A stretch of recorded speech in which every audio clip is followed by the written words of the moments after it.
ลูกแนนครับ สวัสดีค่ะคุณนพดลค่ะ สวัสดีค่ะคุณแอน สวัสดีค่ะห่างก็ตามด้วย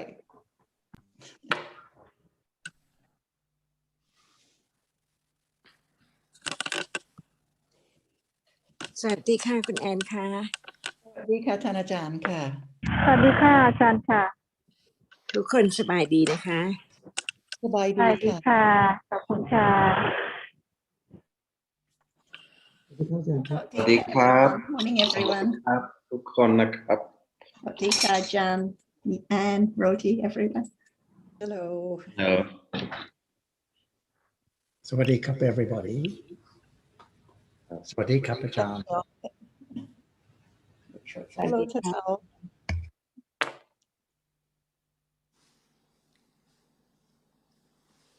เชิญคุณแอนค่ะ Can I ask others, do you have any questions or any topics you'd like to bring up to get us going? Not now. Not yet, eh? Not yet. I've been reading some of the transcript of some of last week's discussion. Adanka Kun Alberto did a long transcript of when we were talking about khandas. And it's wonderful to have. And I know we spent some time on this last week, but talking about inner, outer. Look outside. Okay. Inner, I can hear outer. you. And outer, near and far, internal, external, here and there. I know that Jitta's seeing, for instance, when there's understanding of seeing, it's seeing. It's seeing. That which sees, there's no thinking about inner, outer, etc. But I guess I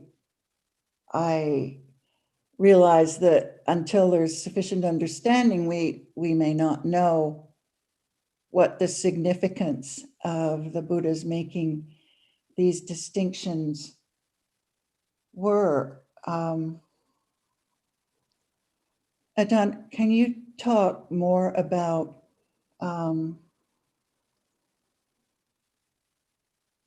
these various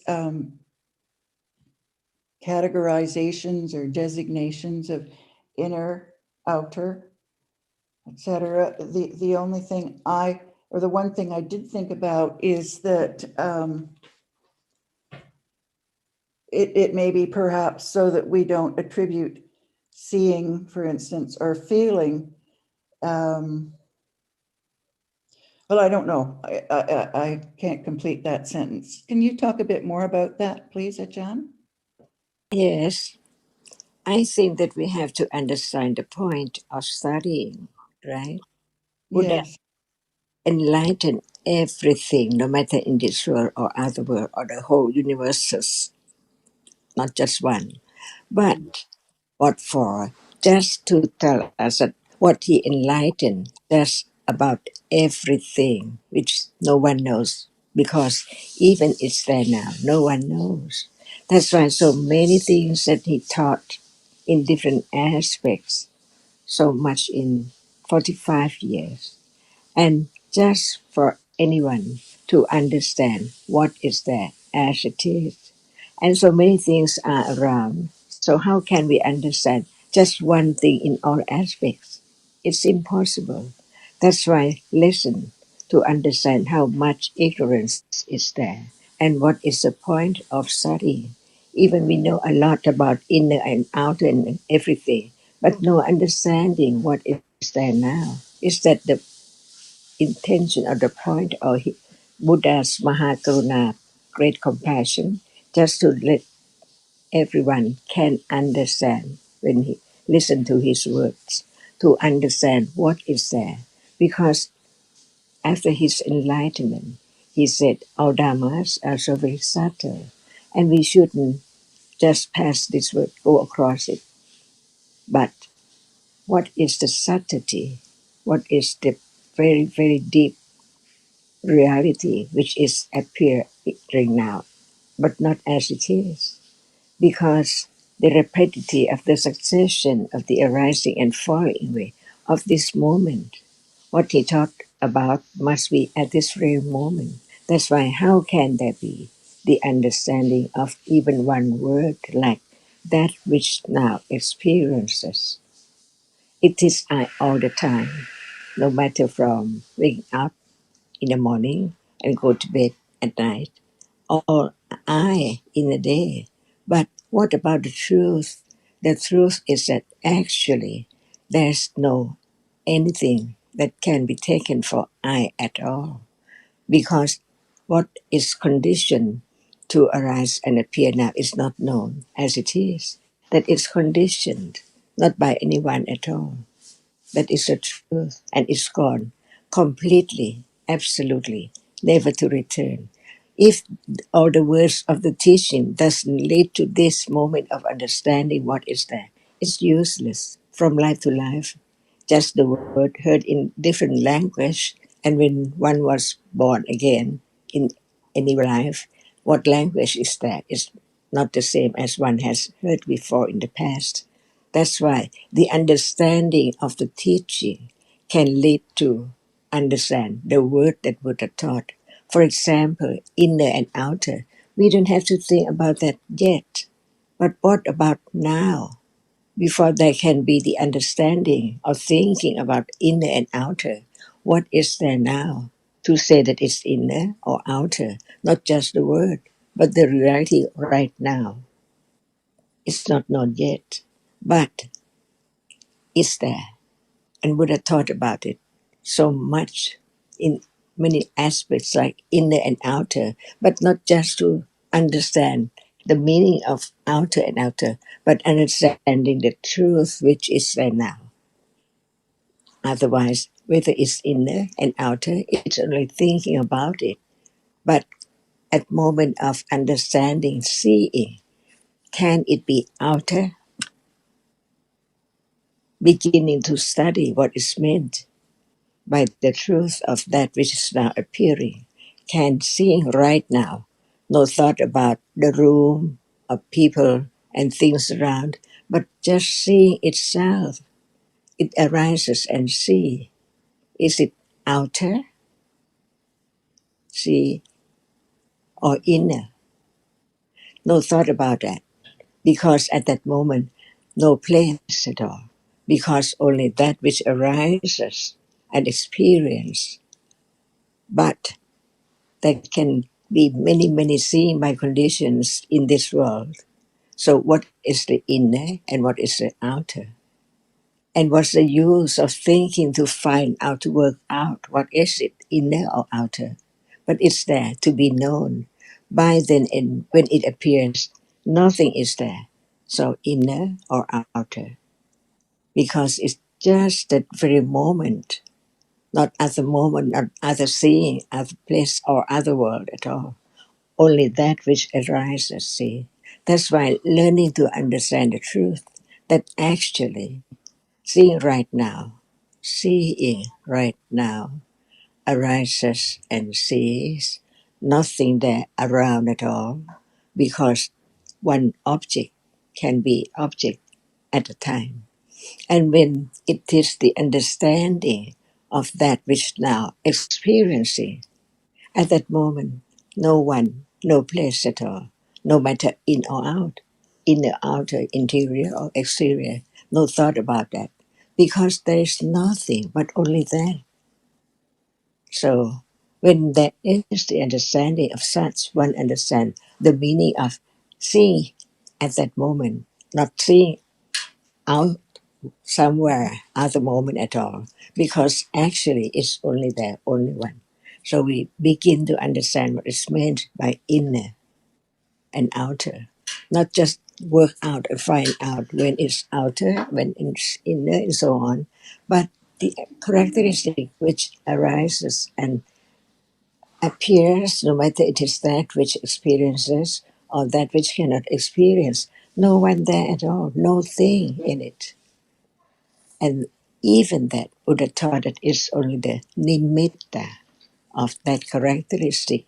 Because what about the Jitta, which arises before seeing, and the Jitta after seeing has fallen away? So many moments unknown. So how rapidity, the succession of moment to moment. That's why the world does not appear as it is, as it just arises and falls away. And we learn the word inner and outer, but it doesn't bring about this moment of understanding that which now experiences only that reality which sees.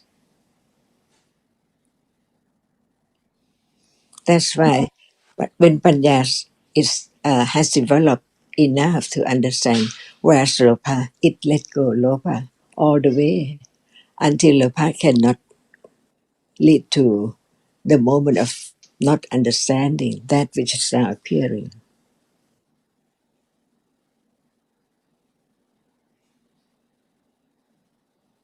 So when there is the understanding of reality, no thought so much about that which is such outer or inner or the Bhavanga Citta and how it works and so on. Because what is there can be known and begin to understand the differences between different moments of Citta arising and performing the function differently. To understand that actually there's no I, there's no thing, there's nothing. There is only a moment of experiencing an object. Only that from life to life, never to return at all. So what is the best thing, the most valuable moment in life? Just to understand that which is now appearing. And when it's not yet conditioned, listen and consider that subtlety of that which is now appear as not as it is, but develop the truth of the nature of that in order to understand that actually it cannot be taken for anything at all because it is conditioned. Otherwise, how can it arise? And it's there just so very short and then gone, unknown, from life to life. That's why we learn to understand the truth about whatever Buddha taught as much as there can be conditioned to understand it. Just to be conditioned to understand the nature of that which is now appearing. Otherwise, the whole day, no understanding of that which appears at all, or that which experiences from birth to death. And what about next life when there is no understanding of the truth of this moment? It is just like many eons and eons and eons ago. No understanding of that, and keep on. No understanding of that next life and next and next, on and on. That's why no expectation to know this or that at all, because that is the idea of self, lurking at moment of ashra. See, that's why understanding the truth that is so very, very valuable, very, very precious to understand just the truth. To understand the truth, this is the point, which let go the idea of self and understanding that it is not just that we talk and learn more about the word and that can be the understanding. If we still cling to no understanding, that is lopa, because just wanting to know the word or the meaning. But if it can condition the understanding of this moment little by little, at that moment it's a development of the understanding, to be aware with understanding of that which is there unexpectedly, even it's so short. So the piti can arise only when one realizes that it's so very, very valuable or very precious to have right understanding of that which is now appearing, or not yet, but still there can be pity to know that in this life there can be some understanding condition to develop the understanding of that which is now appearing, so that one day we don't know at all, because no self, no one, what is there now developing can be the condition for the moment of realization, the truth, unexpectedly. Because even now, what is there is unexpected each moment, but it's not known and it's not, it cannot be expected at all, because there are conditions for that which has a reason. No one has made it arise at all, but it's there already. See, even that should be the understanding of each reality right now, as much as their conditions. And it has to be only that which is now appearing. Otherwise, how can there be the understanding when it does not appear? So each word should be very carefully considering. For example, avijja, ignorance. Not enough to say that it's avijja, not understanding, but not understanding of what? Of this moment of seeing, this moment of thinking, this moment of liking, this moment of wanting, and so on. There must be an object more precise to know. It does not know what. So it doesn't know anything at all in a day. That's the answer. From day to day, from moment to moment. So how many moments are there? That's why just understanding the point of studying, just to understand the truth, that's all. And the truth is that no one at all.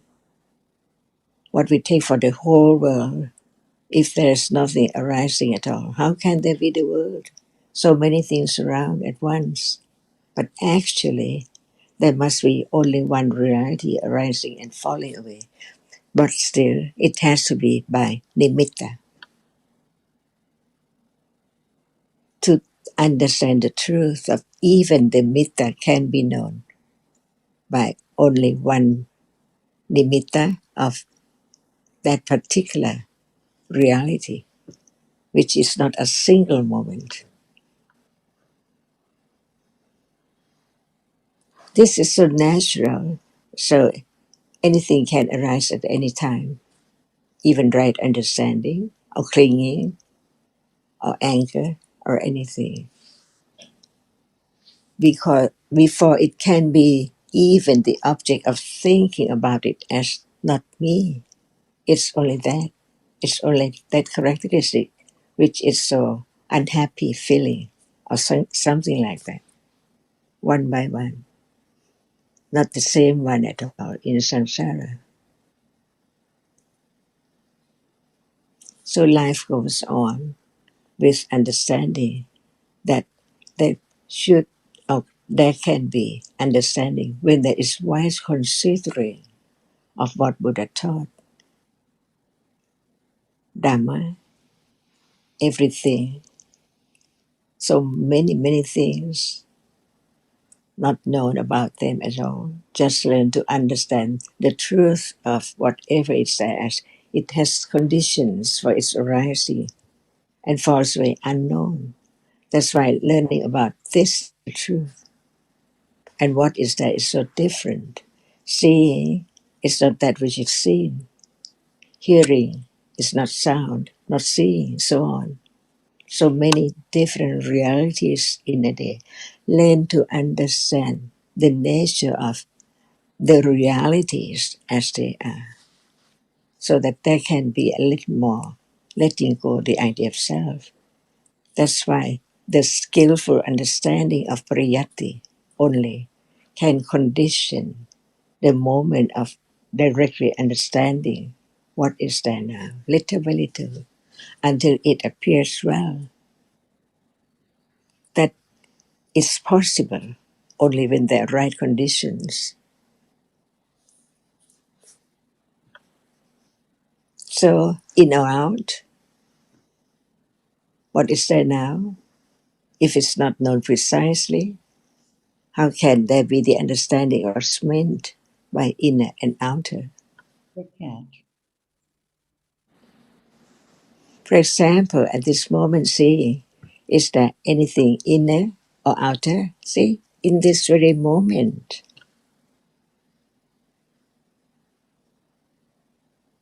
Seeing the inner, just because see, because it's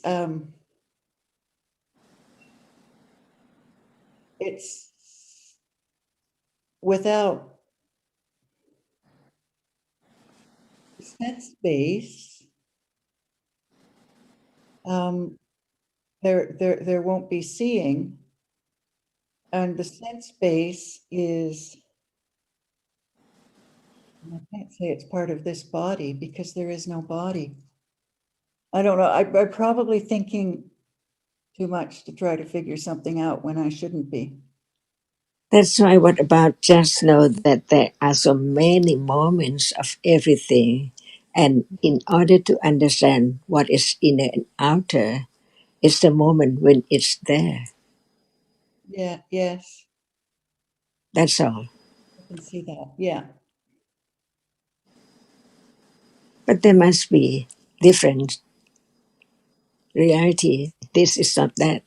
That is not this. So what's inner and outer, see, in that sense, it doesn't matter at all. But when it's there, no doubt about what is meant by the inner, because actually what is now outer does not appear at all. Yes, right.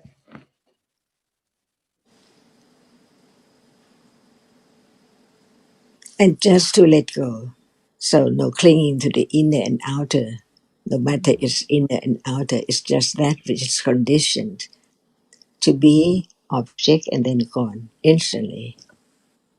But Panya must be keener than that, stronger than that, firm than that, on and on and on, stage by stage.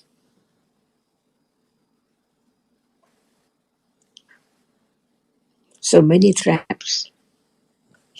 Yes, lots. Thank you, Ajahn. Thank you very much.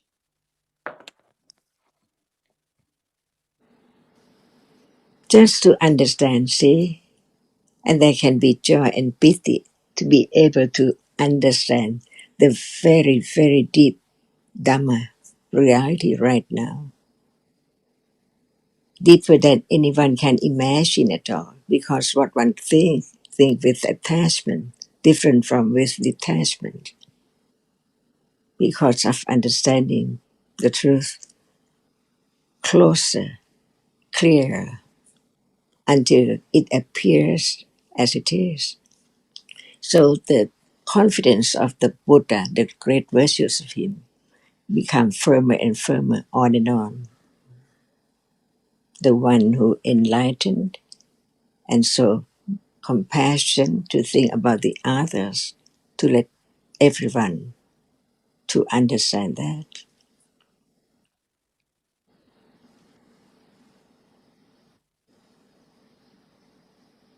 So it's kind of joy, pity, to understand what is there at the moment when there is hearing about it.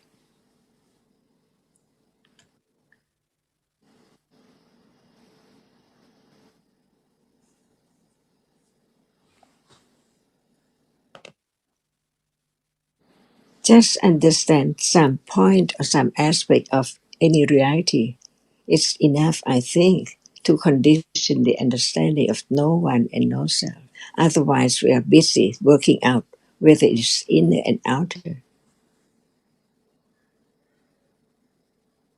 as Yes. much as one can understand, one can know.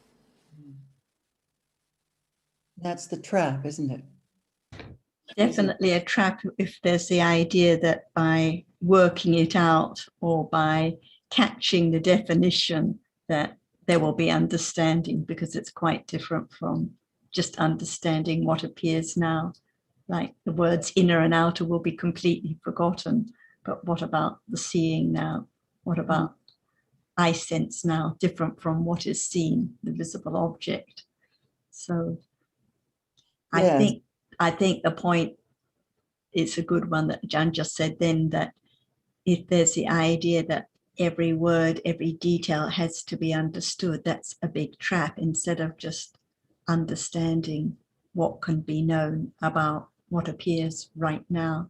So if there's confusion or working it out, that thinking is real. It's Dhamma and it's gone, not I who has to work it out or repeat the right words. I The think. one, Go ahead, Jonathan.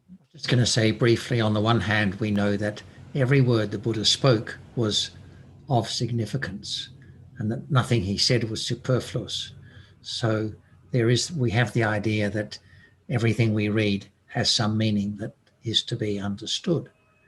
But on the other hand, only so much can be understood, depending on one's level of development, of course. And the difficult part is to discriminate between those things that can be appreciated and will be conducive or will support more awareness and understanding, and those things which will only be understood when awareness and understanding has been further developed. So I would say that's what disappears for sure. No, it's a what shall I say? It's a real deviation from the path one wishes, or it's a real deviation from understanding to try to work out, think your way through. And I appreciate your comment about being discriminating as to what is important in terms of understanding, because there's so much there that can take you off the path. But I think with this one, I recognize that it's no, when there is understanding and awareness and direct understanding of a reality, one will know the significance. And until then, one doesn't get concerned about it. yeah, some things, understanding comes to know it when the time is right. And so one just comes across these things. It's information at this stage, not knowledge.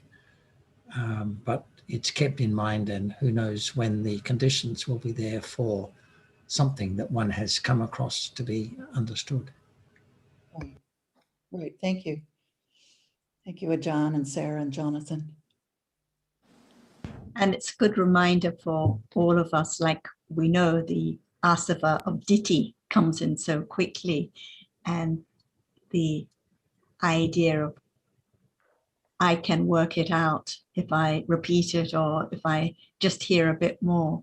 Actually, the unseen wrong practice is there too, because it can be so very subtle. It's so obvious when we hear about people going to focus on an object at a special time, but what about wrong practice even now when trying to catch the meaning behind it? It's the idea that I can do something. So it's very so common, not belonging to anyone at all.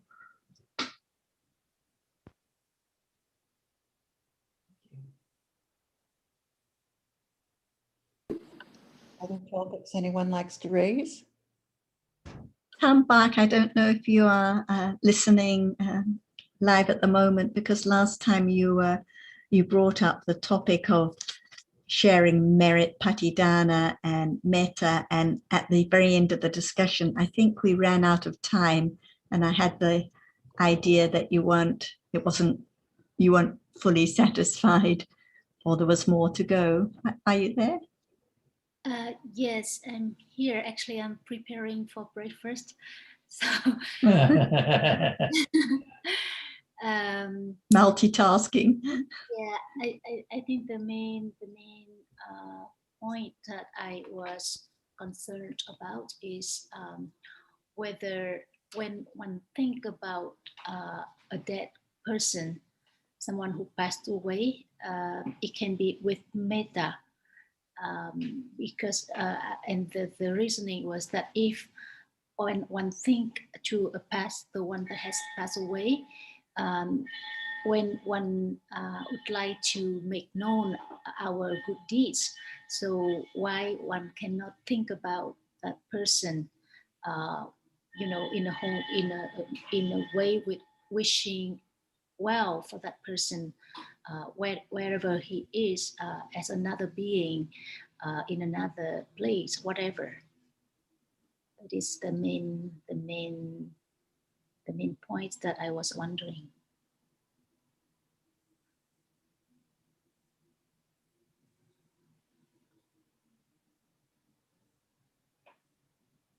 Oh, I cannot hear you, Sarah. The metta now, the friendliness to others around, it's not the same as when thinking of the one that has passed away, because no living being. So there can be thinking of that being with adosa, cetasika, like thinking of the qualities of that being when they were alive. But that being, as we knew them, is no more. So there cannot be metta to the one that we thought of. But when it comes to sharing merit, like when we have a Dhamma discussion and we would like anyone who can benefit, but we have no idea what beings, what devas, what ketas can benefit. So anyone can benefit that one would like to share with. And there can be metta, just thinking of any beings that can benefit at those moments, but it's not thinking of the dead one as we knew them at all. And some people, of course, have the wrong idea, which I know you don't, that they can share the merit and the other can benefit by way of vipaka, but of course the vipaka is a result of their own karma. So even if there is the intention to share the good deeds or the goodness performed, it depends on their karma whether there is the possibility to benefit at all. But I think that the point Ajahn was stressing is, what about now? What about when we go out? What about the beings around? Why do we keep thinking about the dead one? Is there anything more to add, Ajahn? Can the one who passed away still be that person?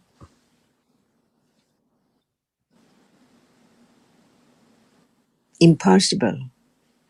After death, no more this person, but the new one, who knows? So when you talk about metta, the person who died or passed away, what about anyone there now? Can that person be born to be a tiny ant or tiger or snake or anything? So is there enough understanding of what metta is? We just talk about it like sharing metta. But what about jitta at that very moment? It is attachment or it is metta.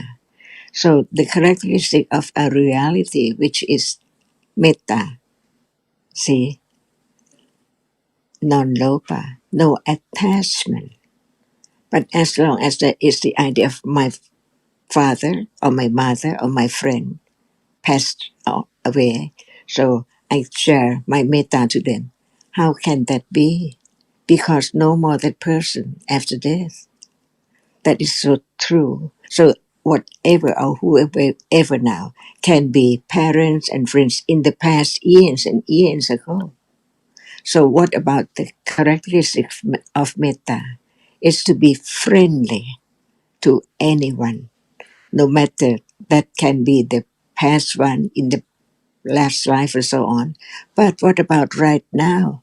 That person, only that, because the one who died cannot be that person anymore. But what about the one around now?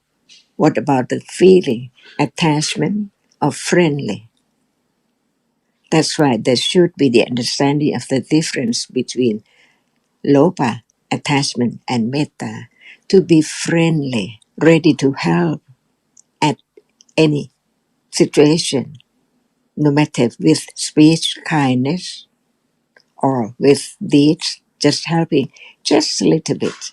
See, at that moment, it's so natural because it's conditioned by the accumulation in the past to be such and such person at that very moment, to be kind or not.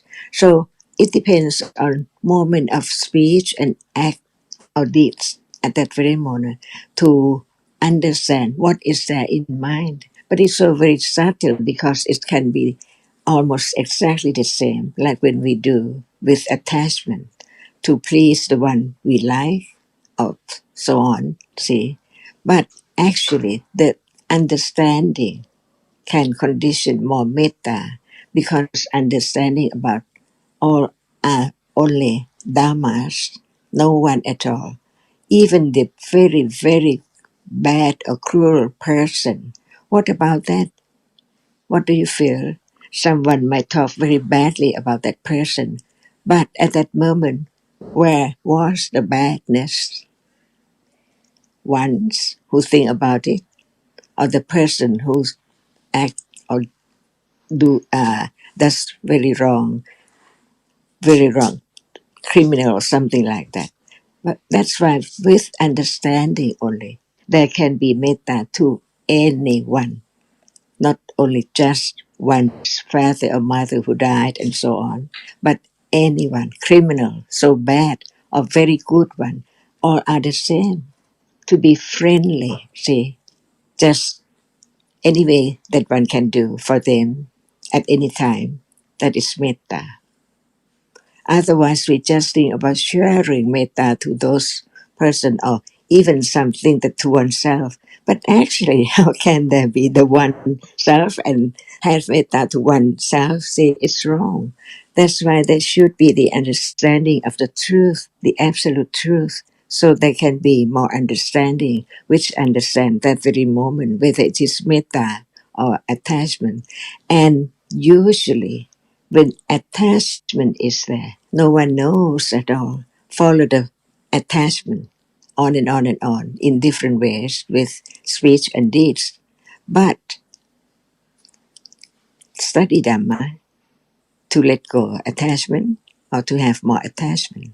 See, that's why just understanding the truth can condition all wholesome realities, not unwholesome unknowingly.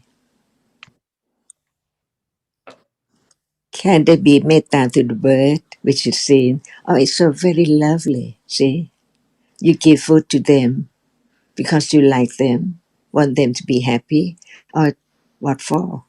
Depending on that very moment. No matter it's the poor, the rich, the bad, or the good, all are the same. That's why when you heard someone just talk about the other in the about their unwholesome manners or deeds or speech, what about one's jitta at that moment thinking like that? See, can you help the other? Or what about now that it still accumulate wrong understanding, taking that for someone so bad, and other unwholesome realities are there already. See, so unwholesome cannot understand the unwholesome, but Right understanding can understand, and right understanding will lead to more and more wholesome action or deeds in a day. That's why it is metta.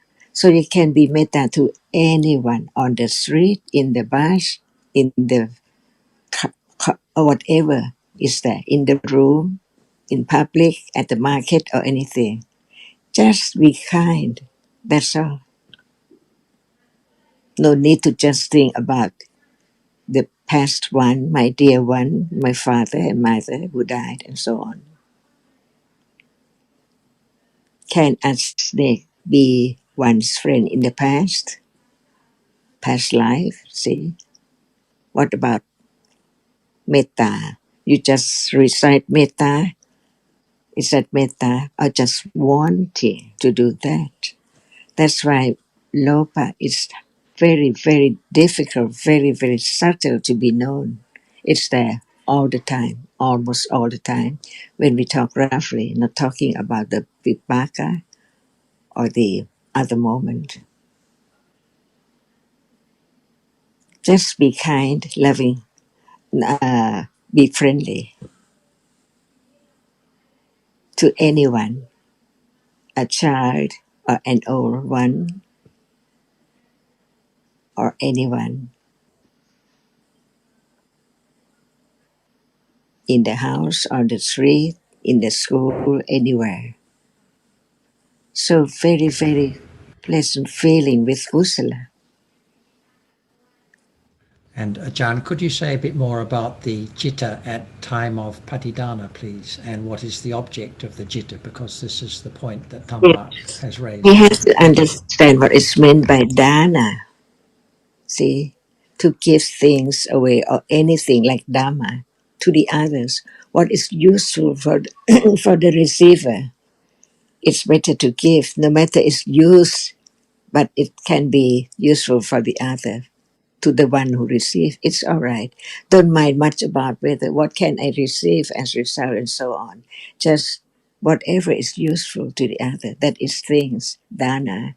And after dana, there can be extending merit for the other to understand. So for the person in this life who hasn't yet, you can know whether you will tell them or not about what you have done, which is good, because you see that what for your sake, for the other. If that person does not understand that it's very useful, that deed, how can the person appreciate? He can envy or he can think about whatever by that person's accumulation. But when it's one own to do good deeds, it doesn't matter. Anyone, we don't have to say who says whether they appreciate or not. It depends on condition. But in the old days, it's like tradition to extend merit by saying, I've done this, please be rejoiced and so on. But actually, it's not that. It's the moment of one citta, which thinks about the others. So extending merit when we don't know where what the friends or the parents who had passed away were born in what plane. Since if they can rejoice in one's good deed, it can condition that person's kusala moment to condition vipaka. That's all. The point of extending merit or patidana. See, just for that. So while we talk Dhamma and right now, who knows can appreciate, but we don't know who were there at all. Who knows or not know yet. It doesn't matter at all as long as it's there. So when we think about the past one, how about them now? Each moment, each day, where are they now? Whether they can hear it or enjoy it or not, we don't know. That's why only at moment of thinking about the others, and think about whether they can appreciate it's that moment to extend the marriage. But not all day, every moment, because who knows where were they now? Where are they now? Ajahn, and in the passage that is recited when there is a joint recitation on some occasion, and one mentions all beings sharing the merit, and then it goes on to say, and to those to whom I owe gratitude, and it mentions relatives and friends and father and mother and that sort of thing. So first of all, is that what you were saying earlier was that the real moment of patidana is when it comes to mind naturally at the time or shortly after the kusala has been performed, and perhaps in that formal setting it's not going to be kusala jitta anyway. But I think Tambak's question concerns the fact that the recitation mentions one's deceased parents and relatives and friends, and she's wondering whether that can be kusala jitta, if that can be kusala jitta. You see that the extending merit is personal or a group. Yeah, personal, of course, yes. So what's the use of extending merit in a group? Nowadays, at the foundation, we don't extend merit in a group. Right. That's what we always, Sarah and I have always felt, that there was something about the recitation that seemed a bit artificial. Right. And also when one mentions like a particular name, like someone's mother, or it's to keep them happy because they would like it, but actually it's just a condition for loba, I think. So yes, it has to come back to one's own citta now. Even while one follow the word in group, it does mean that citta at that moment cannot think about the other things. See, so very quickly. So it's not the real thought about the others to extend merit in group. It can be at any time, at any moment. So I understand from what you've said that at the moment of patidana, it is not limited to particular individuals. It's to any being who can appreciate at that moment, who is capable of appreciating the kusala at that moment. Is that correct? It depends, because when you think about the person who's so kind to you, like parents, and you think that it can be one way to condition that my parents' kusala citta, it can be any moment, but not all the time, right? Depending on conditions. Not as a ritual. Because At then moment when you think about their wholesome deeds towards you, and think of the way to extend marriage. When one, sorry, just one more question again. When one thinks of one's parents in that situation, again, one perhaps has the image of the parents as one knew them before they passed away, and yet that being, that identity is no longer to be found. Sorry, I didn't hear. And Right, I'll say again, John. When one thinks of one's parents in that situation that you just mentioned, one's thought is of the parents as one knew them. So the identity that one was familiar with, but which is no longer there. But we don't know where they are, in heaven or anywhere, or listening now to you or whatever. We don't know at all. But the best thing is, what about the person around you in this world at this moment? More important, right? To understand the truth of that moment of citta, whether it is wholesome or unwholesome.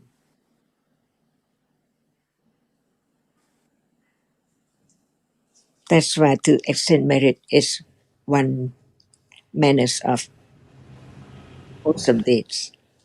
That's all. But what about now? Because it's moment of face to face seeing the others. What about the feeling like right then? No expect at all whether where they are to extend merit, but they're just here and now. See, and be kind. Metta. Why not metta to the person now around you, near you? But think about the others. So far, we don't know when and where are they Thank you, around. Ajahn. Thank you.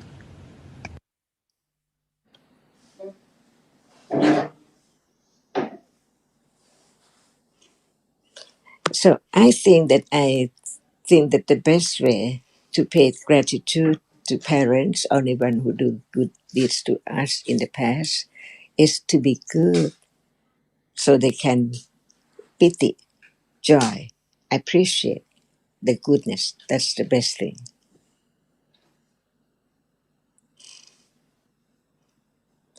Like now, even we don't extend merit, but the deva can just be glad or appreciate depending on conditions. Otherwise, we would be busy extending merit to this person or that person who died, passed away already. Not thinking about the person around you. So it's the development of metta, or just thinking of something to do.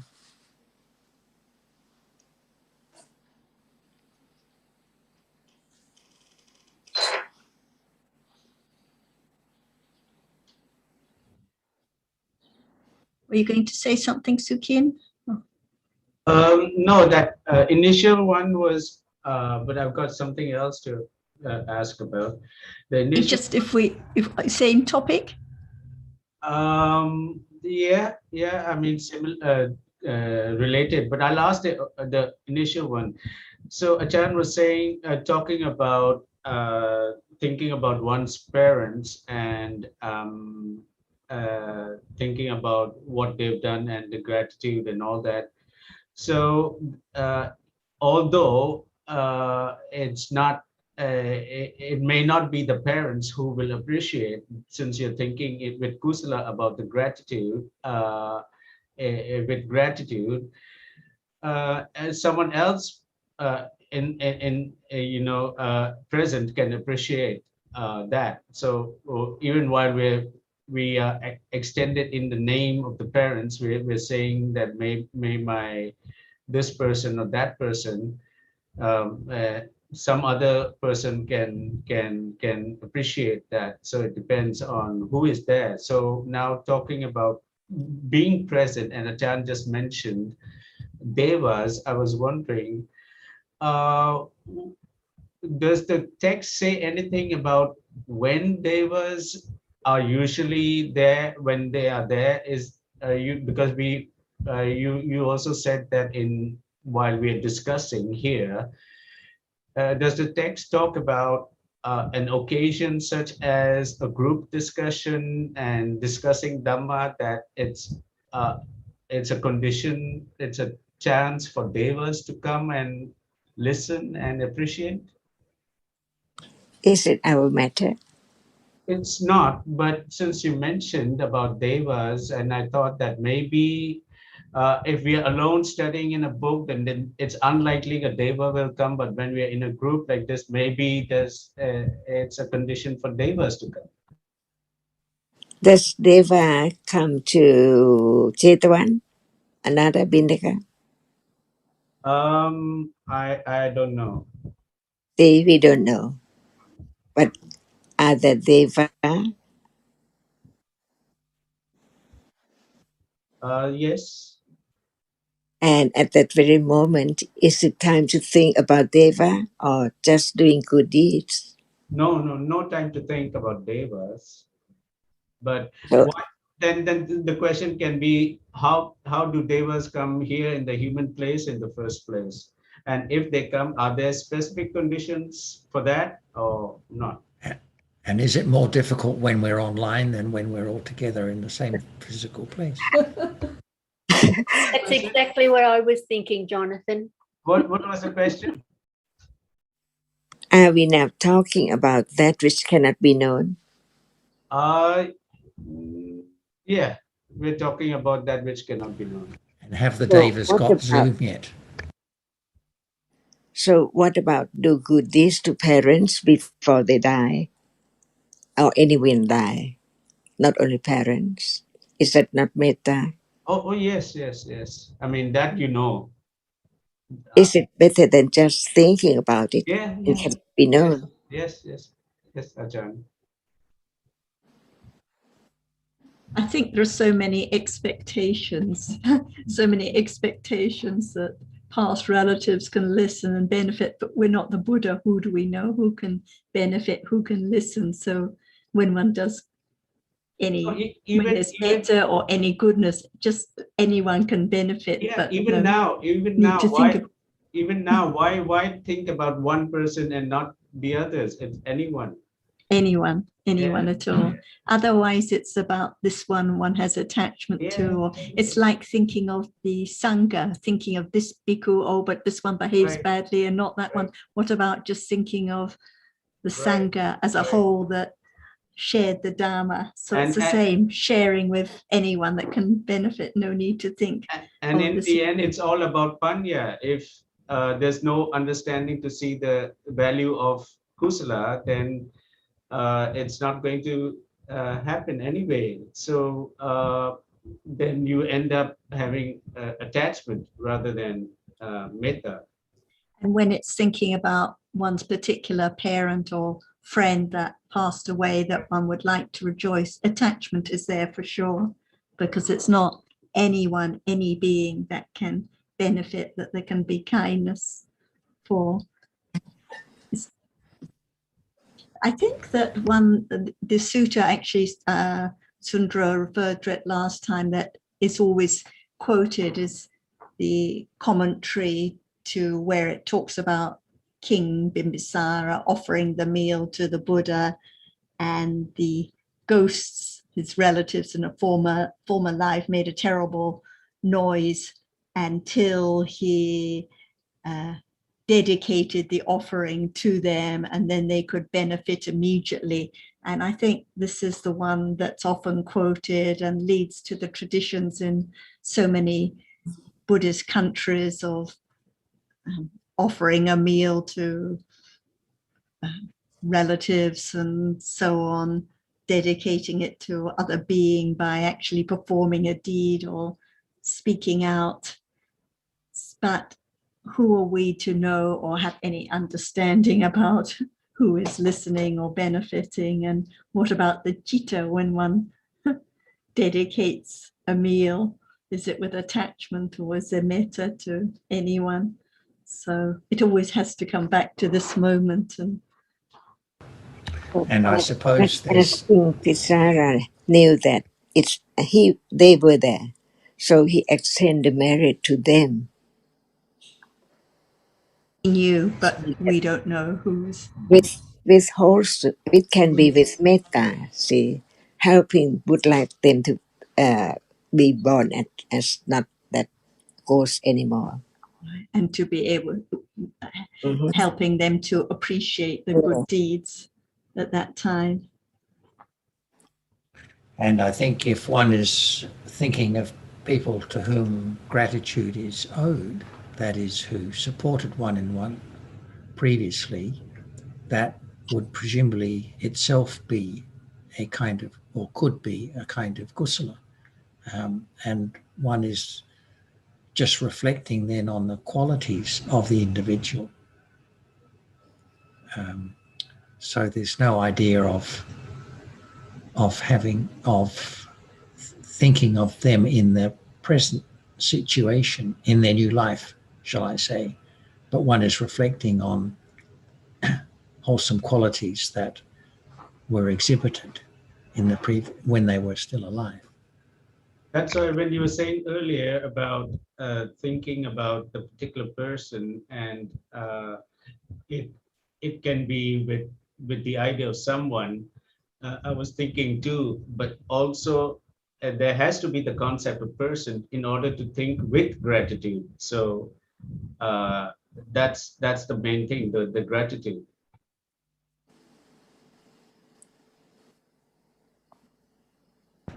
And often when people are so overwhelmed with sadness or grief, then it seems like some consolation if they think that they can share any good deeds or goodness with those ones. Of course, the loba is unseen, but maybe some kusala too, maybe better than all the sadness and grief at those moments.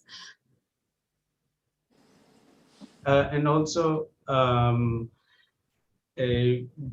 think we can see that these kind of dhanas are not appreciated by any other teaching. So at least we, even though there's always the chance of taking it wrongly, we can also appreciate that, yeah, there's so many, there are kinds of dhanas that is not apparent, and only a Buddha can point that out to us. It has to come down to the understanding, like even at those moments when there's so much grief, moments of true metta or kindness to other more precious than thinking of the particular one with loba or clinging, which is conditioning the grief. So even then, it's all about now and what kind of Jitter is thinking, or moments of kindness or giving are different from moments of clinging to that particular one.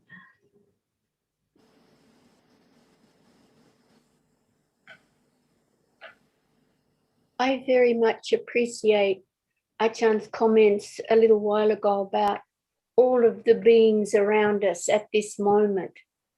Like I'm chook sitting or chicken sitting, and when I feed them, there's all these other birds come around, and I'm trying to save the chicken feed for the chickens. But then I thought, well, they're all beings to be fed. So anyway, the short of it is, I think Achan's comment on the beings around us, be it a mosquito or a horse or whatever, to be kind and have metta for those beings, makes more sense to me than the beings that have gone before, like mother, father.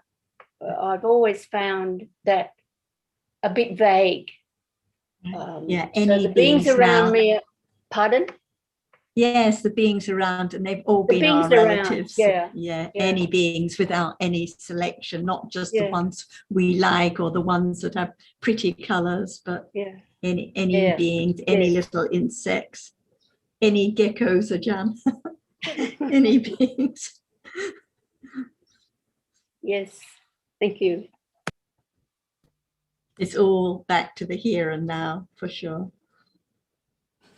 And for Deva, even we don't have to exchange merit, they can rejoice in the good deeds anyone are doing.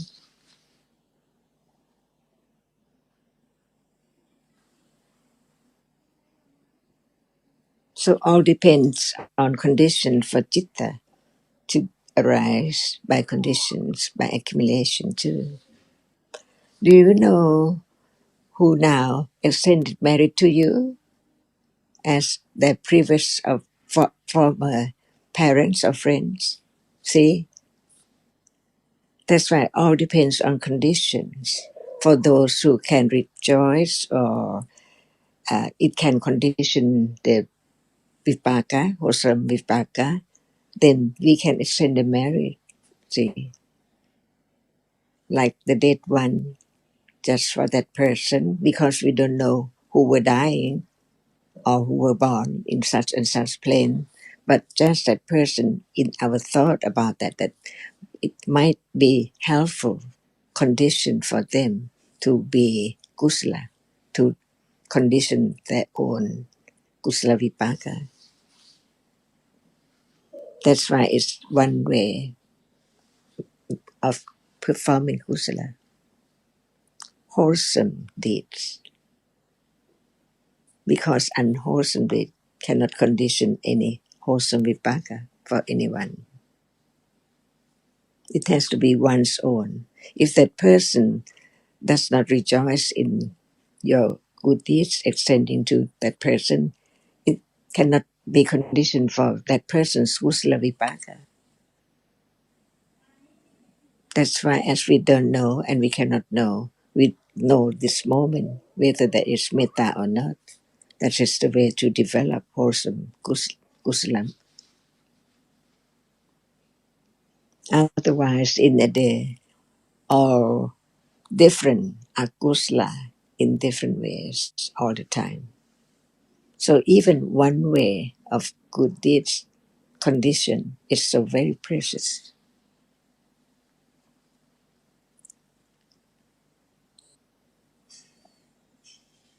Ajahn Ka, I've never quite understood how that happens. For example, if I'm doing a good deed, being kind to somebody, and then I think of my mother, like I never find, I don't see the connection. The fact that this Kusala Jitter performed here, and then I might be thinking, maybe if my mother's around, she can rejoice in that. But it's always seemed very vague to me. So That is as much as we can know. That's all. Whether she's there, right. she's not there. It Yes. doesn't matter.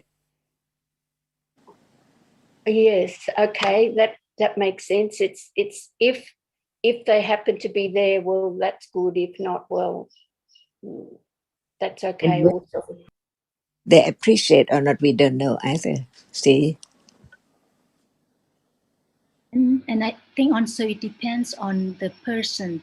Like if we know a person who very much is very kind and always appreciate goodness, then we might think about them when we do something good, and we think, oh, if they were here, they would appreciate this, and probably that is a moment of appreciation of the good qualities of the other person, like in the case that we talked about, the people who we owe gratitude.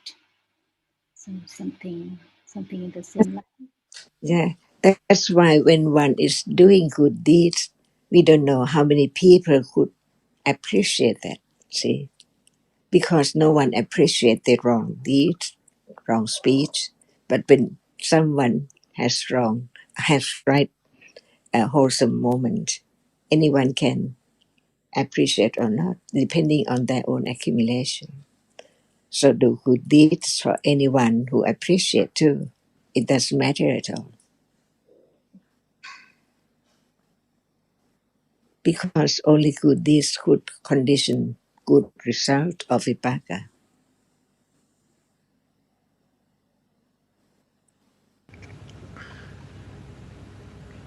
For example, in the case of many of us from, say, Western cultures, our deceased parents had no concept of kusala and akusala. So their idea of, good and bad is just the conventional one. And so, as Ajahn said, we don't know whether the kusala will be appreciated as kusala. And even if we think of the one who we know would have appreciated it, the one who had some appreciation of what is kusala, but wishing they could be here to benefit. Loba again, mostly wishing that person was there and they could benefit, different from just sharing with those who can benefit, who can appreciate it. So the trap of Loba comes in all the time.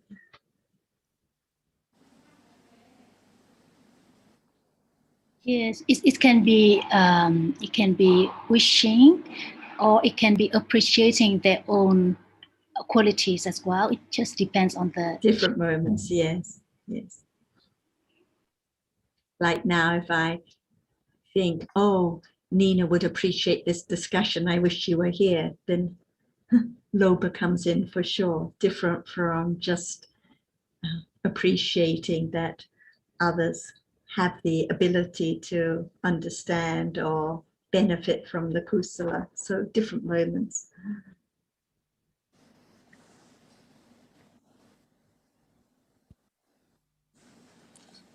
And whose benefit is that moment of wholesome deeds? It's the one performing the wholesome deed. That's it. It cannot belong to anyone, but by conditions. The moment of wholesome deeds condition the wholesome result, no matter when and in what manners, who knows?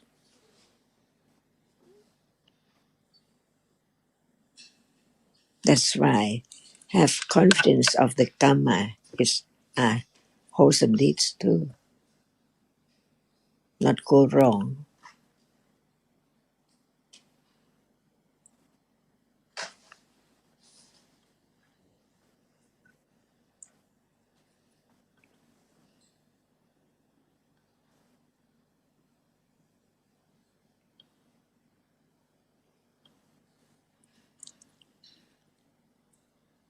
I have a question on now a completely different topic, if we're finished with that one. And it's regarding Gilesa and Upagilesa. And I've never heard of Upagilesa until I started to read the Gilesa Samyutta. And then one of the footnotes talked about the upagilesa or corruptions. And Ajahn, can you speak of what does upagilesa mean? It's not clear to me. We have to understand the meaning of upakilesa first. What Yes, that would be good. Kun Sundara, are you there? Kun Sarah and Kun John, please. I don't think Sundara is here at the moment, Ajahn. I can't see his name. Kun Sarah and Kun John, please. Upa, Nisaya, Pajaya. Upa, Kilesa, I Upajara. think it's like Nisya is support and Upa is decisive support. So it's like the strong support. So Kilesa, defilements, and Upa Kilesa, the strong Kilesa or the decisive Kilesa, but I don't know. But okay, well maybe that fits with the comment was upakilesa, a corruption of what mind? The mind of, it goes on about corruptions. So what I'm thinking is maybe the upagilesa are and not the gilesas that we know, but they assist. It's, I think I then went on to the Suddhimarga, but it kind of, maybe they assist the gilesas because part of it was, now I haven't got the the Suddhimarga in front of me, but it's just, it was a terminology I've never heard before. And I think, for example, jealousy was one of the upagilesa. It's not a gilesa. I mean, one of the gilesa is dosa. So jealousy would rise with dosa, no? I think there are 16 upakilesas. And yes, one of them is jealousy. You have envy. You have covetousness, hypocrisy, which is satya. Ill will, anger, yes. two kinds of conceit, which is mana and atimana, vanity, recklessness. That's one classification of upakilesas. 16 of them. Yes. I don't know if there's other I classifications. heard upakilesa as being the defilements of insight or the corruptions of insight.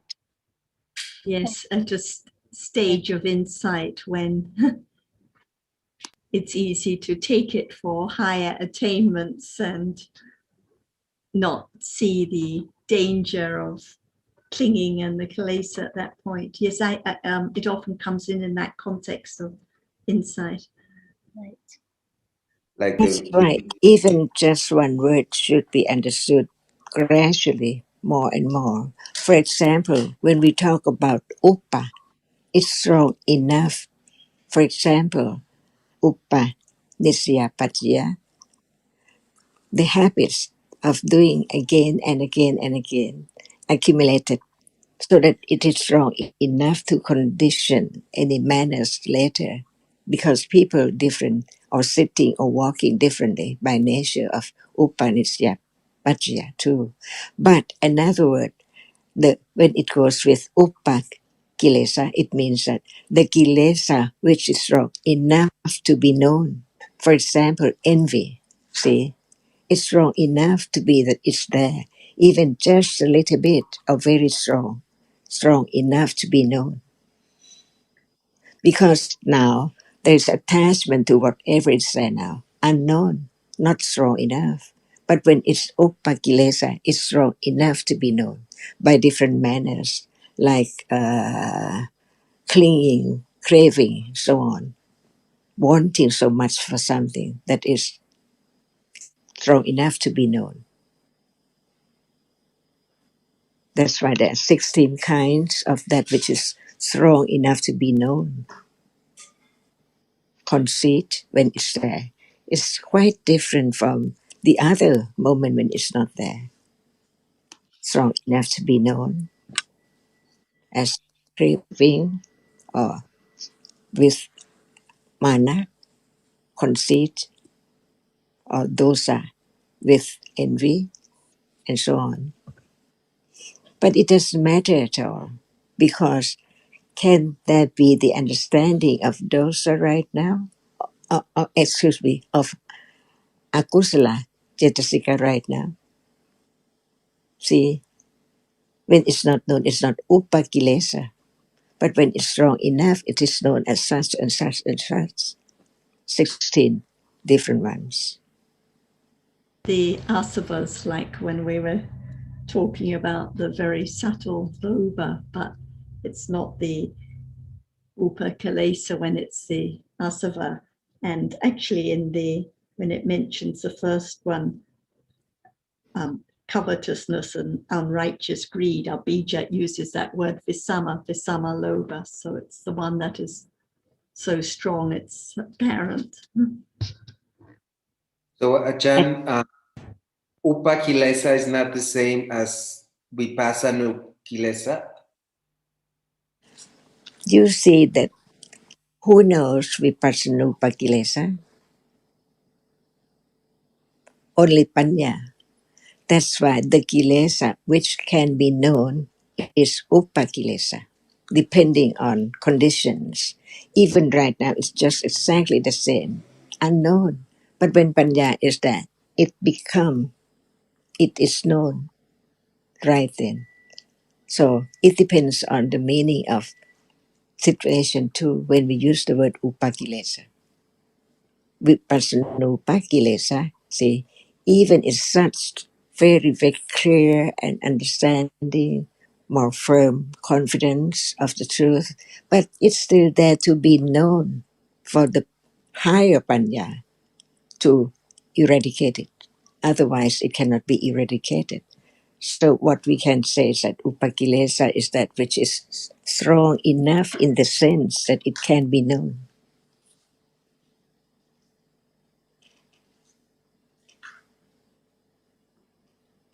Is that vipassanupakilesa now? No, Ajahn, because there's no satipatthana right now. Yes, and not vipassana jhana yet. But when Yeah. there is vipassana jhana, there still can be vipassanupakilesa for panya to eradicate it, to eliminate it until it is completely eradicated. Otherwise, nothing can eradicate that kilesa at all. It can be known only panya at that level. That's why as much as we can say is that the upakilesa is the kilesa which is strong enough to be known when it's known. But when it's not known, it is not upakilesa. It is asva and anusaya. See? So when there is the understanding of the meaning and the nature of it, that's all, right?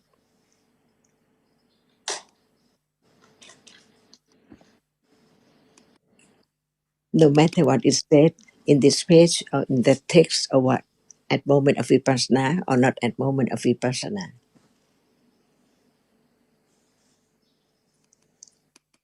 is there lopa now? See, when it does appear as wanting, clinging so much, can anyone know? And when panya is there, experiencing the nature of that which is not self, nama, that which experiences nothing at all, at all. See, but is that enough? Because the kilesa is not known yet, because the moment of arising and falling away does not appear, not reveal itself. That's why it's not there to be known. So panya, when it's there, clinging to that which experiences, panya knows that too. That is vipassanupakilesa. At that level of vipassana, that's the kilesa to be known. Otherwise, that cannot be eradicated.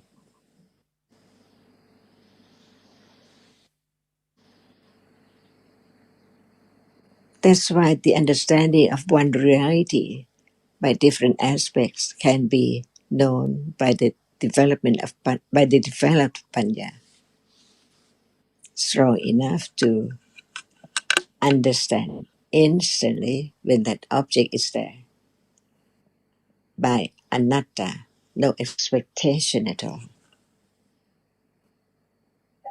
Because who knows how much understanding of reality right now has developed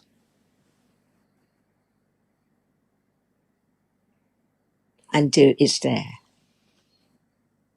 So it's so great to know that all dhammas are anatta. Each moment, each reality.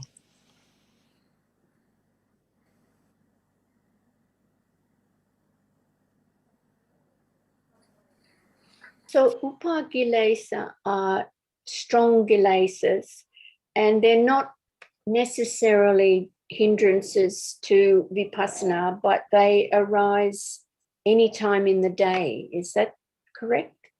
And when we talk about strong, it depends on in what way. Strong enough as upanisya to condition such manners of speech or deeds and action and desire or whatever. But when it's known, like it's strong enough to be known, like attachment now, when it's not craving, wanting, can it be known? Because it's there. At the moment of seeing, it's there. At the moment of hearing, 3 moments, it's there. So that is not upa. It cannot be known. But when it can be known, no matter how strong or how weak, it's there to be known. It can be known. For example, the kilesa, which is the vipassanupa kilesa, is different from the other upa kilesa in daily life. Because vipassana is there, but still there is kilesa, which is known by panya to let go that kilesa. Otherwise, it's there. No one knows it's there, lurking there. No one can know it. But Panya can know it. So it is the Vipassanupakilesa, only the kilesa which can be known when there is Vipassana Jnana, that it has to be eradicated, or it can see the cause, the second truth is there. As long as it's there, kilesa cannot be eradicated. So panya, which says let go it little by little.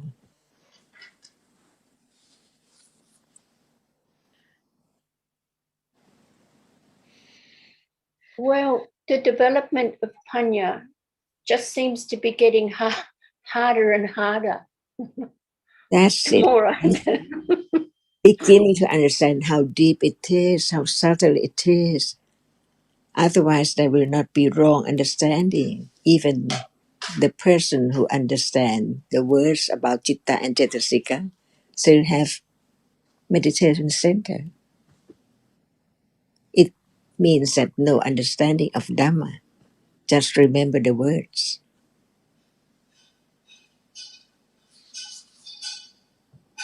Otherwise, how could Buddha say Dhamma is so deep, very difficult to experience or to know? After his enlightenment, he experienced the truth of all Dhammas, enlightened the truth, which is so very deep, very, very subtle. And it's so natural because otherwise, Lopa is there.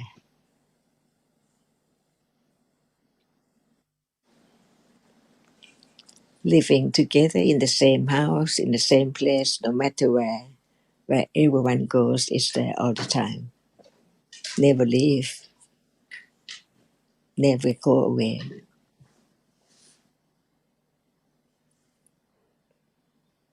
That's why it's the second noble truth. Because what we are talking now, we are talking about the Four Noble Truths, that which arises and falls away, and what conditions it's to arise again and again, non-stop.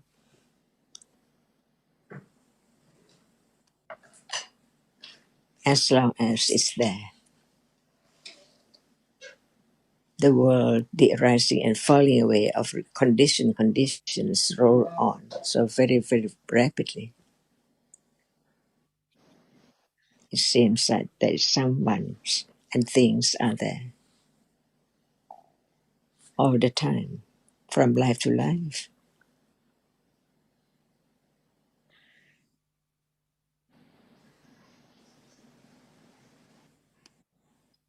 Just live in the dream, not wake up to understand the truth yet, until one is waked up by the teachings of the Buddha, little by little. He tries to make everyone to wake up to the truth.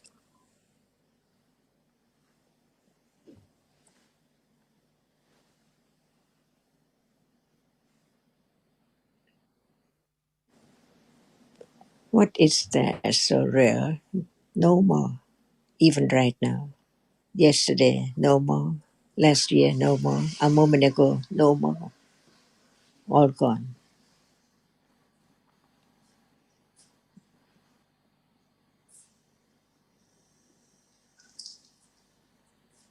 have this impression that each step that I take, that everything behind me falls away and disappears.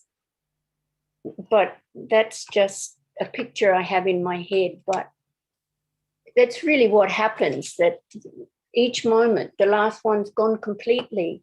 Yes, it conditions this one, but it's gone. All the thoughts, all the actions have all gone. But it's not like actions and thoughts and words do bring results, either in a good way or in a bad way.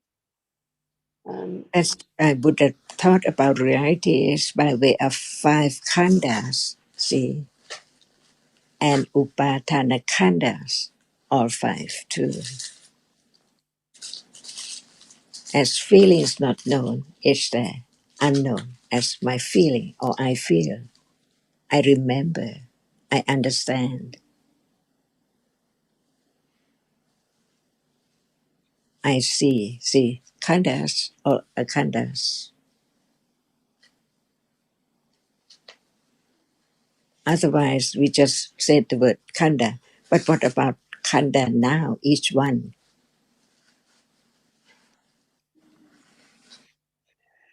Well, Ajahn, we do talk about past khanda, future khanda, and present khanda. So why do we talk about past and future when really you emphasize so much that it is only ever present khanda?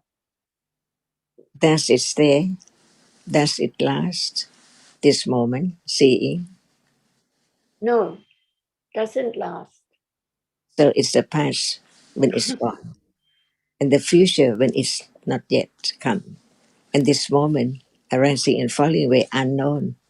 The one which arises is present, and then it's far away, past, and the one next is future, which is present now. And it shows just like the visible object that's seen now is just a khanda which arises and falls away, a rupa that is of no significance, not anything, not anyone. And it was the same for any rupas in the past that arose and fell away instantly. They were just khandas arising and falling away. And any rupas that arise in future, the same. They will never be something or anyone. They will just be khandas that arise and fall away. So it shows any rupa, whenever it arises, is always just a Dhamma, just a khanda, nothing else. And the same with any feeling, just like any feeling now rises and falls away, not belonging to anyone or anything. And it's the same with any feeling that's gone or any feeling not yet come. It will never be someone or something. It will always just be Vedana Khanda.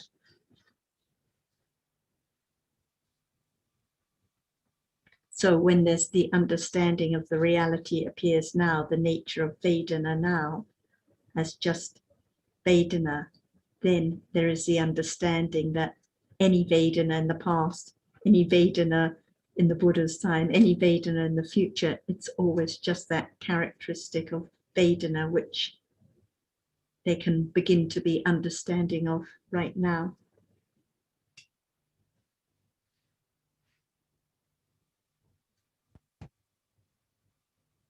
Otherwise, someone may say, oh, well, even if Vedana is like this now, but how do you know Vedana last life was like that, or Vedana not yet come is like that? But if it is the understanding of the characteristic of the reality now, the reality of Vedana, then the understanding is that that reality is always just like that. It's just a khanda that arises and falls away.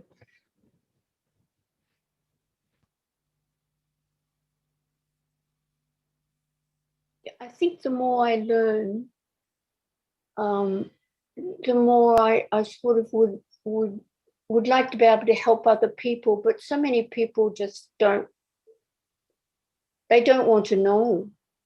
They don't want to listen. They have many ideas of their own. So, I've tried to pass on my little bit of knowledge.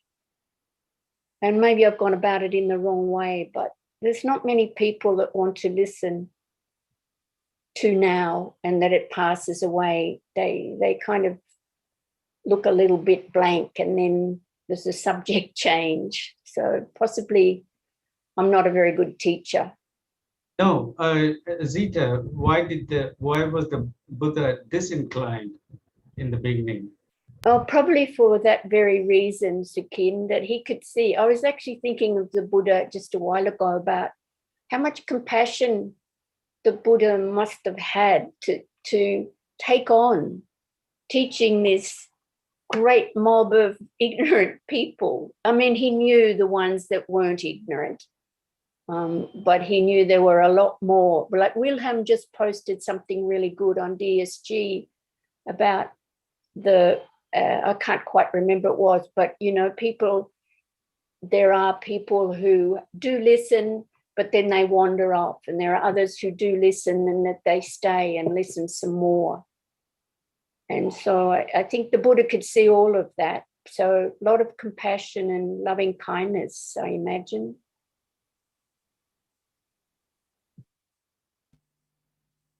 And But I does don't one think he mind had how any many? doubt. Does one mind how many or few, whether 3 people listen or 10 or 100? Because isn't that just the trap again?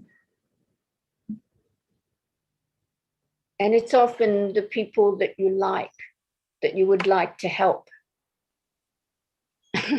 Thinking of special people again, not Yes. characteristic of metta.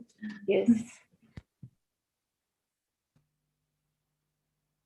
I might start my teaching with all the little creatures around me. Sometimes I do have a little chat with some little creature, but they just wander off as well. So You'll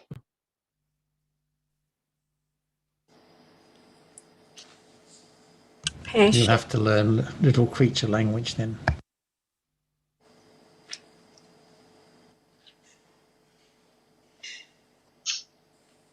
yes, Ajahn, I think you're right. I think it was Ajahn that said patience. Mm. That is what we mean by patient. In all situations, the right word is strong for those who are not interested to understand the truth. Just be patient, waiting until it's time for them to begin to be interested in such words. A timely reminder, Ajahn. Thank you. Even Ananda praised Sariputta of his great patience to just talk about that which is wrong as is wrong. Never leave any moment for those who would like to understand the truth, to understand what's right and what's wrong, and to be patient, to have the others understand what is wholesome and what is unwholesome, which is so very dangerous. And ignorance is very dangerous because it conditions many, many akusa deeds and speech in life, which is so very dangerous for the person who had such and such moments.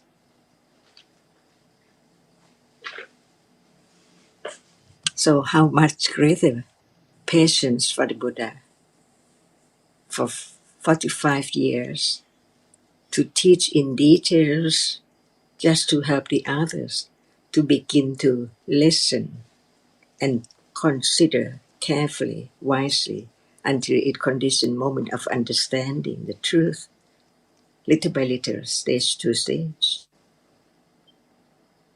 until the moment of enlightenment, apisamaya, never before.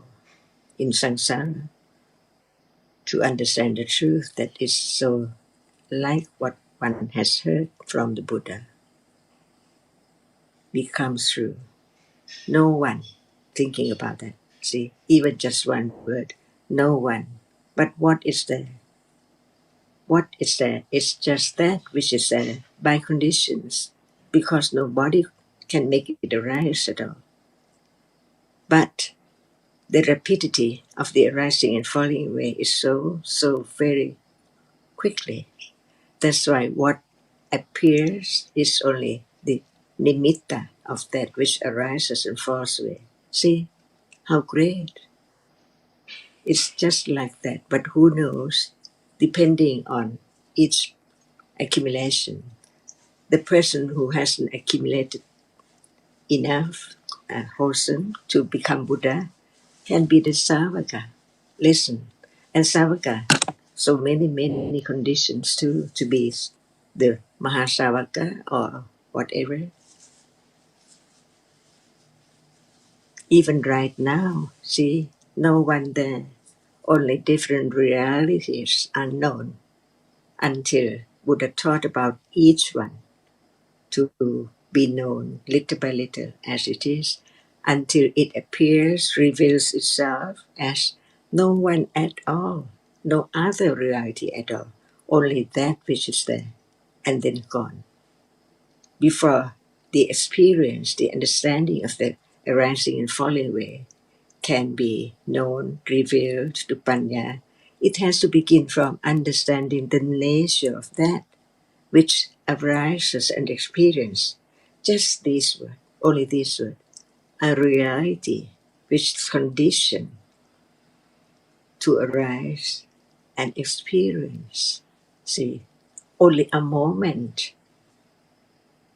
no one there, impossible, because seeing cannot be anyone. It's a reality which experiences when it arises, when there are conditions for it, only it, the seeing to arise, not the other hearing or other reality at all. Just each moment is conditioned by its proper conditions. And there are so many conditions: the accumulation, latent tendency, the sahachata, arising together, and anyamanya-paccaya, they cannot arise alone because it depends on the others. See, just to understand the truth of each moment, from not paying attention, no awareness of that which is now at all, to the words of the Buddha lead to understand what is there, closer and closer and closer and closer, until it's the moment of understanding what is there now. Unexpectedly, no selection, no choice, because its condition is already arisen. It's there, understanding only that, but very weak in the beginning. But without understanding what Buddha taught about realities, it's impossible to understand that as it is, as that which experiences, or that which is heard, or that which is smell, or that which is whatever appears. So it's our daily life. And if Panya is not strong and keen enough to understand what is said by conditions as it is, it's impossible to let go the wrong understanding of something and I at that very moment.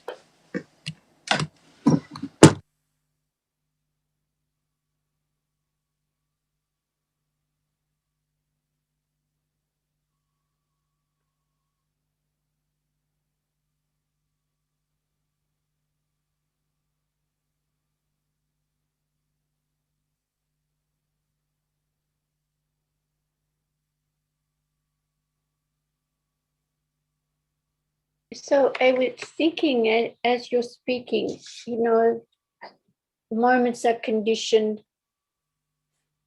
and then back to that upakilesa, that I was thinking I seem to have become less anxious about things, but I wonder if it's just because, I know there's that possibility, oh, well, don't worry about it, it's gone already. There's a kind of carelessness comes in as well, which I think is probably a hindrance. I don't know. Just an observation I've made. It's not understanding that is there.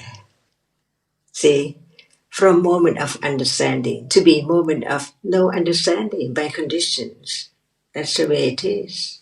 And listen again, it's moment of understanding again, and then gone. And then other conditioned realities are there. So many realities in a day, one by one at a time, appear as subjects, unknown as it is, as just has been heard.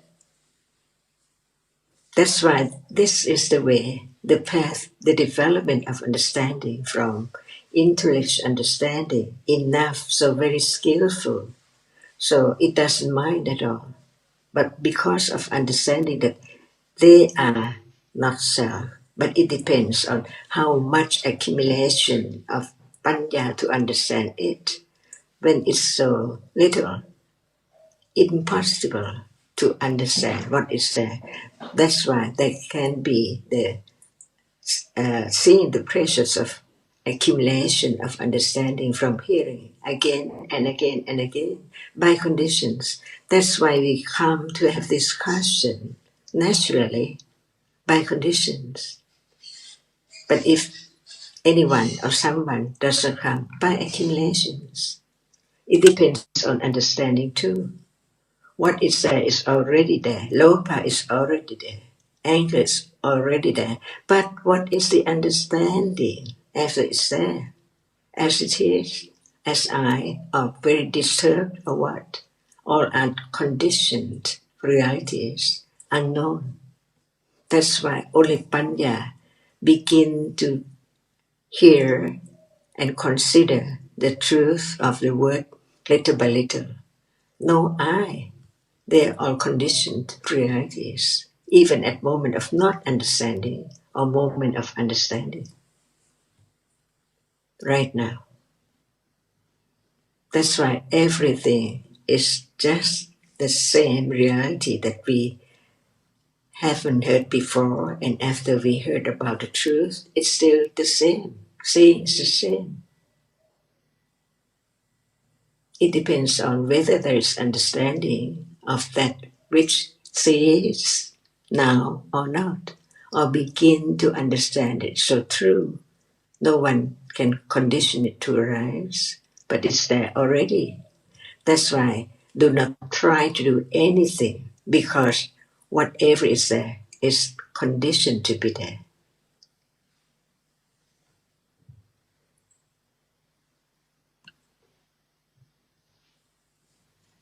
Just live to understand Dhamma until it appears well. To begin to let go ignorance little by little. And how much ignorance has been accumulated from life to life, years and years ago. So it's so natural to understand the meaning of the word about it, to consider whether it's true or not. That's all. When it's true, knowing that it's true, that it's not me, but it's the understanding, beginning to understand that which hasn't been understood before as it is. But take it wrongly as something all the time. Permanent. Nothing arises and fall away. So there must be the idea of something all the time until Panya develops enough to understand little by little the nature of that which appears, not just the word about it. For example, hardness. It appears. It's there. It's not sweet. It's not hurt. See, but it's there hard. Only that. Only that. What does it mean? Nothing in it.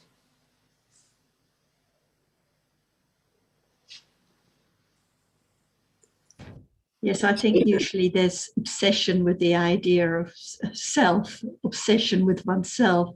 Oh, now I have less anger, or I'm more easygoing, but there's not enough patience or not enough metta, or there could be more this or that. And it's just all thinking about me. It's not actually any understanding of any dhammas. And that's why there's also obsession with others. This person is this way and that person is that way. But again, it's not just, it's not understanding dhammas as dhammas.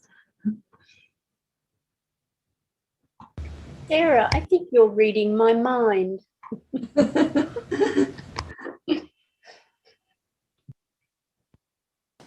And I think as we go through life also, our perspective for everyone, this perspective on life changes. So people who've never heard the Dhamma can also have a similar experience.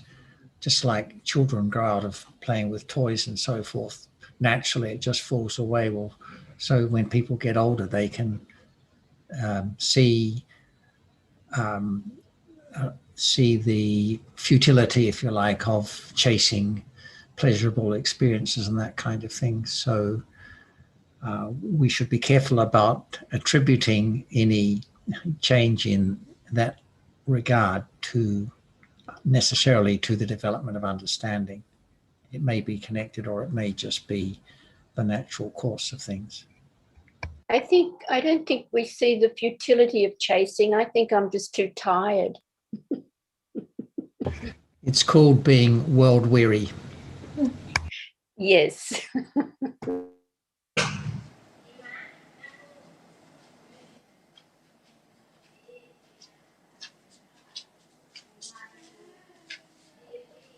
Something came up on Saturday evening.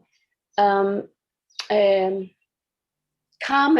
was going on a retreat, and she said something about she needs to learn more, because Nina was encouraging her about present moment, and Carmen said, yes, I know, but she said it's good to learn more about the Dhamma. And I tended to agree with that, because a lot of our questions each week are about a little bit more learning about what the Buddha said. But I know there has to be not just knowing, but there has to be understanding that there has to be some understanding of the reality, as well as knowing the theory behind the Dhamma. So, I think all of my questions are probing a little bit more into the Dhamma, hopefully with some understanding. There you go, attached already.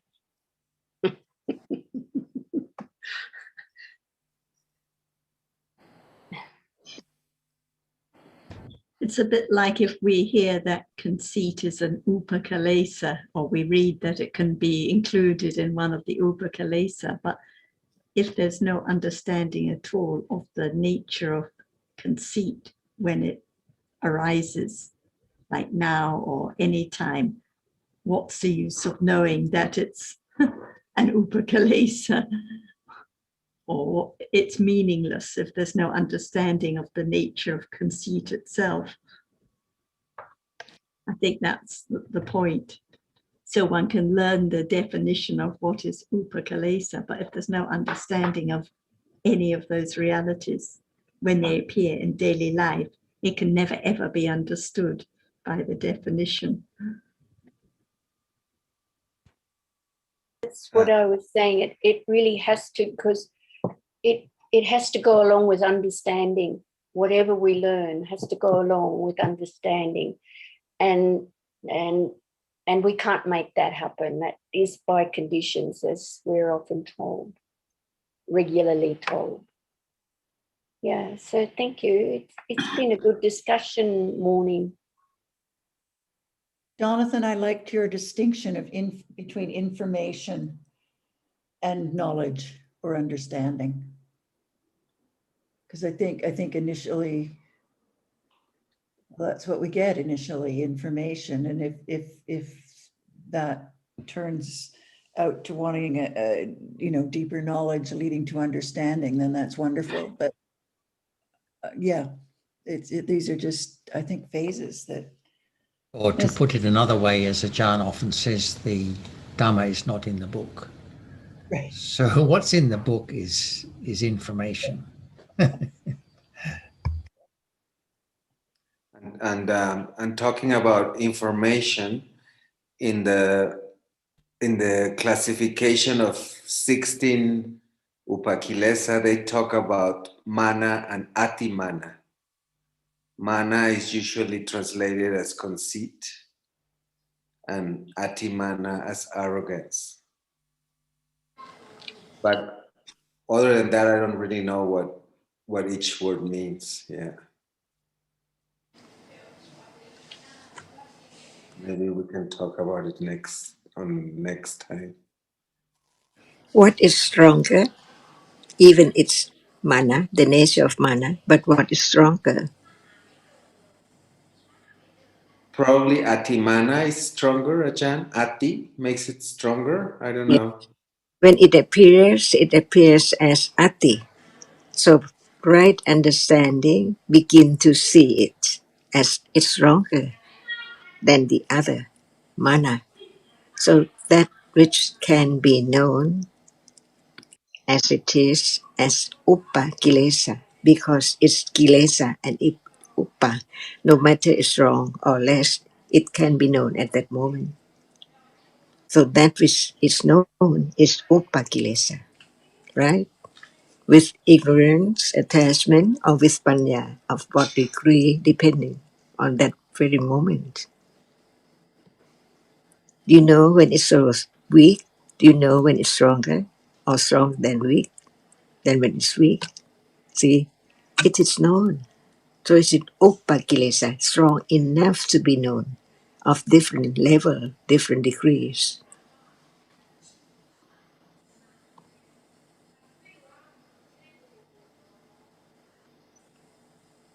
Is it known when it's so very weak?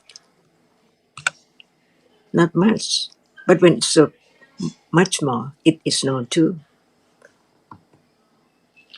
So that which is known is upakilesa, that it can be known, not as aswa, not as anusia.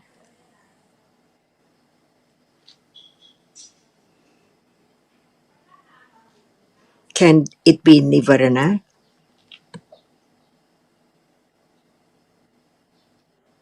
See, it's not a matter of just working out or finding out, but it's there as it is.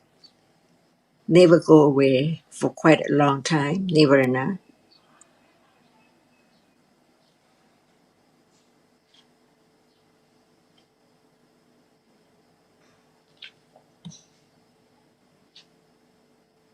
That's why just to understand the nature of all realities as they are as no one and no thing. So that understanding applies itself in daily life. Life comes to be better than before, not minding too much about that which one clings so very, very firm as before. And there can be a moment of beginning to understand what is hurt as it is. It's just like that. It has happened, it's gone. And this is the benefit of understanding. It performs its function in daily life as conditions for wholesome deeds and speech better and better.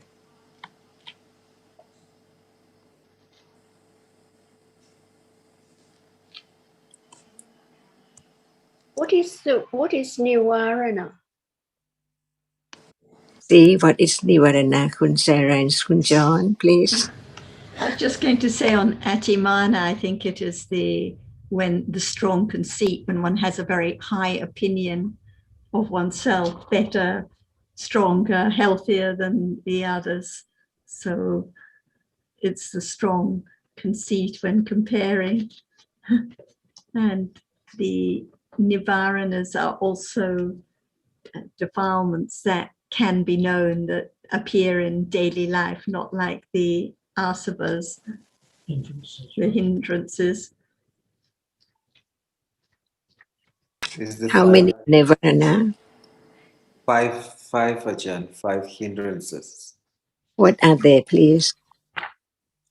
Kamachanda, Vayapada, Tinamita, And Udachaku. can Kamachanda arise with mana? Yes, I think so. Can it Kamachanda. be Nivarana? Any kind of Kama, Chanda? Well, Kamachanda is like Loba, isn't it? It's Lopa, attached to sensuous object. And when there is mana, is it not the moment when it's attached to sensuous object as well? So there is wide broad meaning of each word that is there, untaught, but it's there. But it includes everything that he taught about Kamachanda. What can arise with Kamachanda? See? Also man and also Ditti. So it's not just the word we learn, classify as Nivarana, 5 and so on. But the truth is that there can be more understanding of what we have heard before. Because whatever hinder the progress or the development of kusala, it is hindrance. Can mana hindrance Definitely. So be? has to be included. So it's there as kamachanda, And also Ditti vyapada. too. Yes. And Yes. Rocky, I think the fifth hindrance is udhacha. Is that right? No. Vichikicha. Vichikicha. And is udhacha one of the hindrances? Yeah, the fourth one is udacha kukucha. Okay, because udhacha arises with every akusala jitta.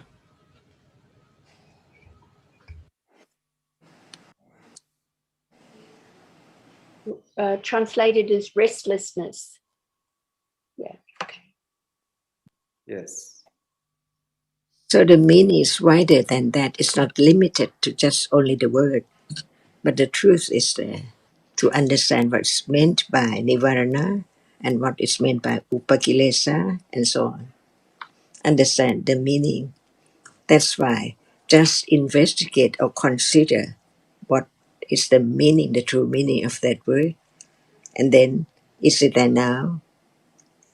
Not this moment, but when it's there, what characteristic appears, see? And it is the word of the Buddha because no one knows better than him at all. That's why even Sariputta, Moggallana, and all Savaka have to go to see the Buddha and ask about what they said and what they thought, see? So it's the person who begin to understand the meaning of the truth and consider the truth of each word, not just limited like it has to be only Kamachanda. But what about? There it is.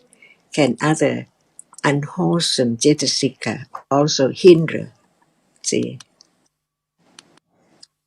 And also when talking about, for example, udacha, does it refer to all and any udacha? Can we say any udacha hinders, or is it just referring to the strong udacha? Or can we simply say all kusala Dhamma hinder Or akusala hinders, yes. by Because different because before we talked once about the asavas, which are unknown, cannot appear, and nivarana, the kilesa that can be known, can appear, but most udacha in a day cannot be known because it's so subtle at any moment of akusala. So is it true that all kinds of akusala hinder? It does, because at those moments no kusala By in that different sense. aspects, Different aspects, yes. as aswa or as sangyojana and so on. Yes. Different degree and different level. ค่ะสวัสดีค่ะ